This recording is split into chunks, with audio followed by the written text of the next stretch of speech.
நாளைக்கு பிரம்மாண்டமாக விஜய் அவர்களோட பிரச்சாரம் நாகப்பட்டினத்தில் நடக்க போகிறது. இந்த பிரச்சாரத்திற்கு 1008 தடை கொடுத்துருக்காங்க. முக்கியமாக இந்த பிரச்சாரத்தில் நாம் எதிர்பார்த்த விஷயமெல்லாம் நடக்குமா அப்படிங்கிற விஷயமே மிகப்பெரிய கேள்விக்குறியாக இருக்குது.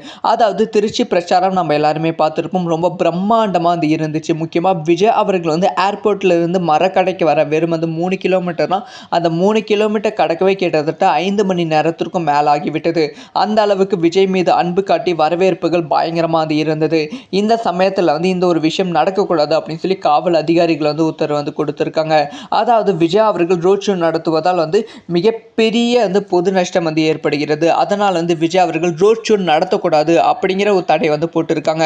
அது மட்டும் இல்லாமல் விஜய் அவர்கள் அரை மணி நேரம் மட்டும்தான் மக்களை சந்திக்க வேண்டும். கரெக்டாக 11 மணியிலிருந்து 12 மணி இல்லைன்னா 12 மணியிலிருந்து 1 மணி இந்த டைம்குள்ள தான் விஜய் அவர்கள் மக்களை சந்திக்க வேண்டும். தன்னோட ஸ்பீச்சை பேச வேண்டும். ரோட் ஷோ நடத்தக்கூடாது அப்படிங்கிற உத்தரவு போட்டிருக்காங்க. ஸோ விஜய் அவர்கள் வெளியவே தலையை காமிக்கூடாது, அவங்க ஃபேஸையும் ரிவீல் பண்ணக்கூடாது அப்படிங்கிற விஷயத்தையும் மென்ஷன் பண்ணியிருக்காங்க.